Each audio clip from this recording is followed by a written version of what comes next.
राधे राधे। मैं अभिषेक भटनागर अपने channel God is mine पर एक बार फिर आप लोगों का स्वागत करता हूं।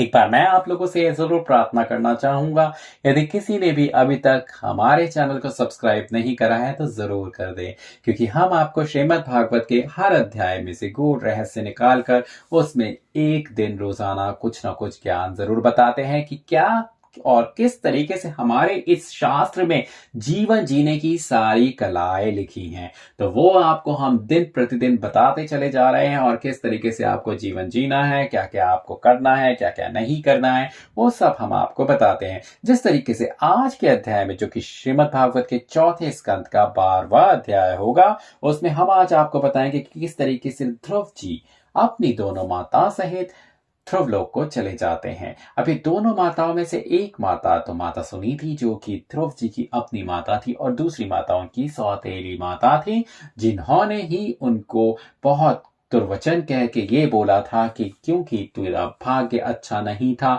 और तूने मेरी पेट से जन्म नहीं लिया, इसलिए तू अभागा पैदा हुआ, तो जाकर भगवान की तपस्या कर, और अगर उस तपस्या से तू फिर मेरी पेट से आकर जन्म लेगा तभी तू राजा बन पाएगा, नहीं तो नहीं।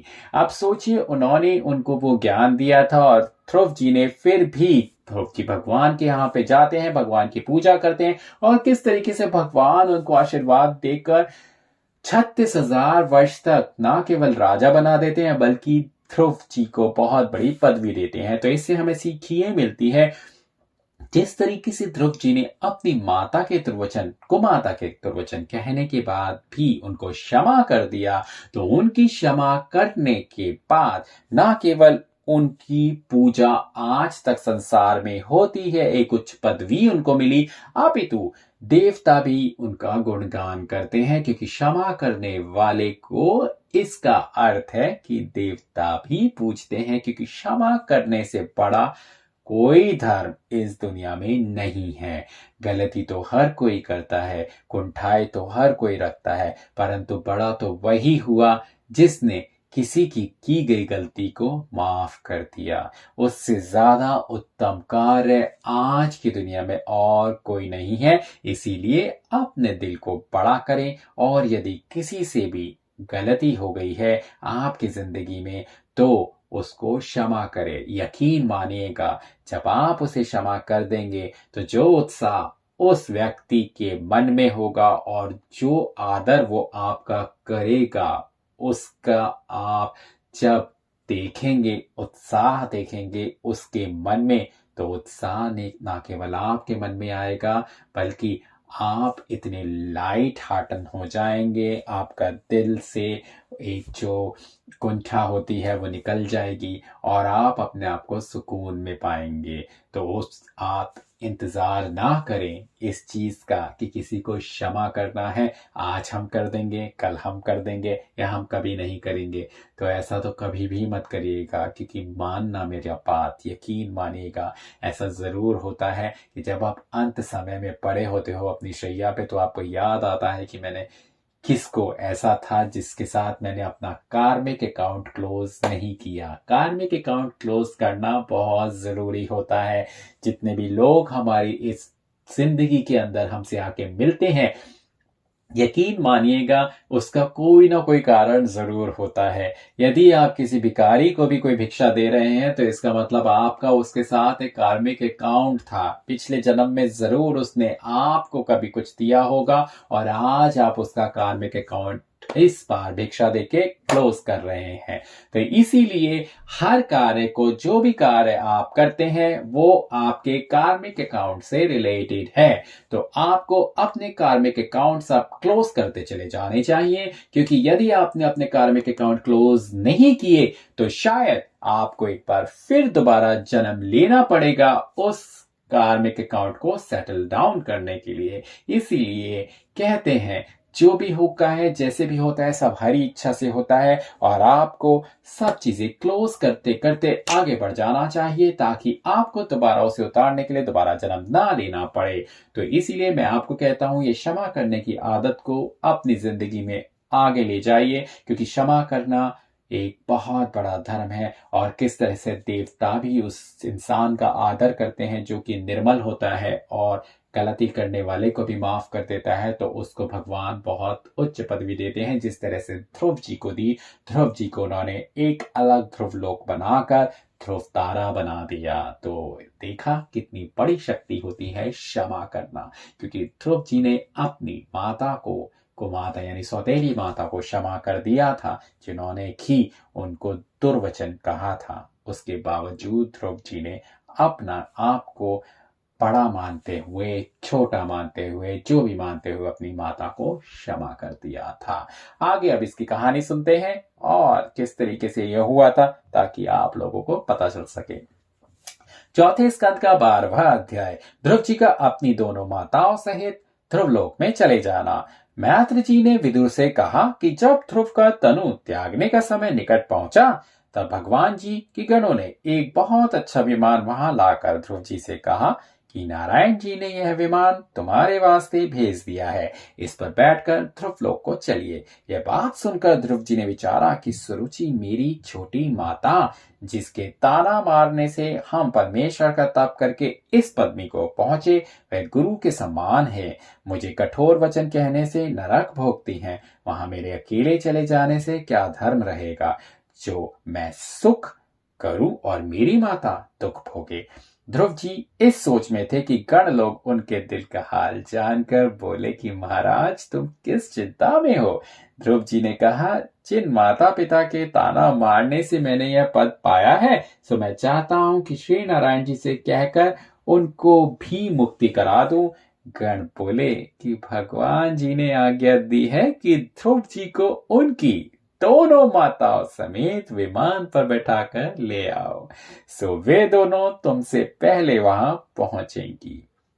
यह बात सुनते ही ध्रुव जी बड़े आनंद से अपनी स्त्री समेत दिव्य रूप होकर विमान पर चढ़कर ध्रुवलोक को चले गए। यह देखकर देवताओं ने ध्रुव जी के ऊपर फूलों की वर्षा की। नारद जी उस समय प्राचीन ब्रह्मर्षि प्रचेतों के बाप को यज्ञ कराते थे। ध्रुव जी का विमान देखकर मारे आनंद के नाचने लगे। यज्ञ कराने के उपरांत उन्होंने ध्रुवलोक में जाकर कहा, हे ध्रुव, तेरा सब मनोरथ पूर्ण हुआ। ध्रुव जी ने नारद जी के चरणों पर गिरकर हाथ जोड़कर विनय किया, हे मुनिनाथ, मुझे यह सब बड़ाई आपकी दया व कृपा से मिली है। तब नारद मुनि बोले कि जैसी कृपा तुम पर नारायण जी ने की है, ऐसी अटल पदवी दूसरे को मिलना बहुत कठिन है। यह वचन कहकर नारद जी ब्रह्मलोक को चले गए। ध्रुव जी खुशी व आनंद से रहकर वहां सुख भोगने लगे। तो आज के समय में हमारे नारद कौन है? जिस तरह मैंने एक अध्याय में आपको बताया था, हमारे नारद आज के समय में हैं हमारे माता पिता, हमारे गुरु, जो हमें एक अच्छी राह दिखाते हैं। तो यदि आप भी माता पिता हैं तो आप भी नारद जी बनिए और अपने बच्चों को उत्तम ज्ञान सिखाइए, क्योंकि मैं बहुत ज्यादा कृतज्ञ हूं अपनी दादी का, अपनी माता का, पिताजी का, कि उन्होंने मुझे अच्छे ज्ञान सिखाया है। मेरे पिताजी ने मुझे हमेशा ये ज्ञान सिखाया था कि ईमानदारी एक सबसे बड़ा गहना है।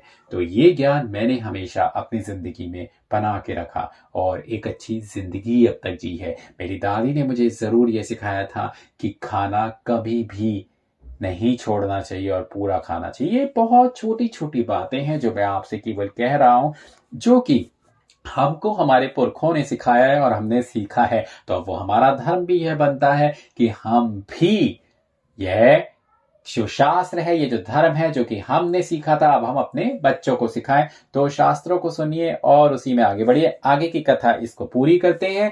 तो इतनी कथा सुनकर राजा परीक्षित ने पूछा, हे मुनीनाथ, प्रचेता लोग कौन थे, उनका हाल वर्णन कीजिए। सुखदेव जी बोले, हे राजा, जब ध्रुव जी बद्रिकाश्रम को गए तब उनके पुत्र उत्कल ने बहुत दिनों तक 7 द्वीपों का राज्य करके सब राजाओं को प्रसन्न रखा। फिर उन्होंने भी विचारा कि राज्य, धन, कुल व परिवार आदि संसारी सुख स्वप्न के समान है। जिस तरह मेरे पिता विरक्त होकर नारायण जी की शरण में जाकर कृतार्थ हुए हैं, उसी तरह मैं भी इस महाजाल से छूटकर परमेश्वर का भजन करता तो क्या अच्छी बात थी। पर घर वाले वैराग्य लेने व घर छोड़ देने के समय मना करेंगे, इसलिए उत्तम यह बात यह कि मैं अपने को बौराहों के समय तरह बना लूं, यानी पागलों की तरह बना लूं। तब जब सब जानेंगे कि यह राज्य करने के योग्य नहीं है, तब उनके हाथ से अपना प्राण छुटाकर मैं परमेश्वर का स्मरण व तप अच्छी तरह करूंगा। ऐसा विचार कर राजा उत्कल बौराहों की तरह बनकर बेप्रमाण बातें कहने लगे। उनकी यह दशा देखकर घरवालों ने जाना कि यह विक्षिप्त हो गए हैं, यानी पागल हो गए हैं, राज्य करने योग्य नहीं है। तब सबकी सम्मति से वत्सर नामक उनके छोटे भाई को, जो ध्रुव जी की दूसरी स्त्री से उत्पन्न हुए थे, राज सिंहासन पर बैठाया गया। उत्कल बौराहों के समान घर से रहने लगे। कुछ दिनों के बाद उत्कल ने देखा कि राजगद्दी का कामकाज चल निकला है। तब उन्होंने एक दिन घर से निकलकर वन का रास्ता लिया और वहां परमेश्वर के तप व ध्यान में लीन होकर अपना तन त्याग किया। तो इस तरह समाप्त होता है हमारा आज का 12वां अध्याय। तो जो सीख हमने यहाँ से इस अध्याय से ली है, इसको जरूर याद रखिएगा कि किस तरीके से आप बड़े बन जाते हैं यदि आप किसी को क्षमा कर देते हैं। तो इसी तरह क्षमा प्रार्थी होना चाहिए और किसी की बड़ी गलती को भी क्षमा कर देने में ज्यादा वक्त नहीं लगाना चाहिए, क्योंकि यदि वक्त ज्यादा हो जाएगा तो कुंठाएं बढ़ती चली जाएंगी। और जिस तरह कहते हैं ना, गांठ अगर लग जाए रिश्ते में तो रिश्ते हो या डोरी, लाख करो कोशिश खुलने में, वक्त तो लगता है। तो इसीलिए वो वक्त ना लगाएं और जल्दी से जल्दी सबकी दुविधाओं को दूर करें, उन्हें क्षमा करें और आप बड़े हो जाएं। अब करते हैं आज के दिन की शुरुआत एक बार फिर राधे राधे के नाम के साथ। और कल हम आपके साथ में 13वां अध्याय के बारे में विस्तार पूर्वक बात करेंगे कि बेन का राजा अंग के यहाँ ध्रुव जी के कुल में उत्पन्न होना और किस तरीके से हमको इस अध्याय से क्या शिक्षा मिलेगी। हमें ये शिक्षा मिलेगी कि माता या पिता का कोई भी निर्गुण यदि होता है तो बच्चों में जरूर जाता है। तो किस तरीके से वो नहीं जाना चाहिए और उसको आप ऐसा कारण ना बने जो आप अपने बच्चों का भी भविष्य खराब करें।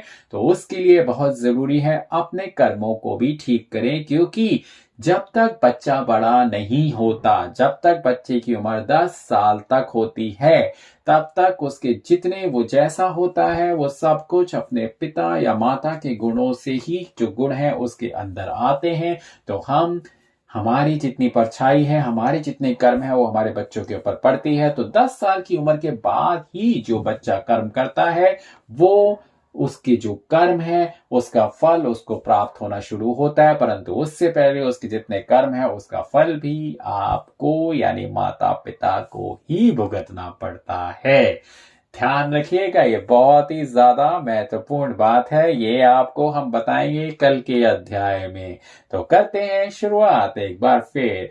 आप लोगों का दिन बहुत अच्छा रहे और आपका दिन आज दी बेस्ट हो। और आप अपनी जिंदगी में यदि आपने अभी तक किसी को माफ नहीं किया है और बहुत दिनों से बहुत कुंठाए लेके मन में बैठे हैं, तो आज वो दिन है जब आप फौरन फोन करें, उसको बुलाएं और उस गलती को माफ कर दें और अपने कार्मिक अकाउंट को क्लोज कर दें उसके साथ, क्योंकि ये आपके लिए महत्वपूर्ण है कि आप अपने कार्मिक अकाउंट को क्लोज करते चले जाएं। राधे राधे।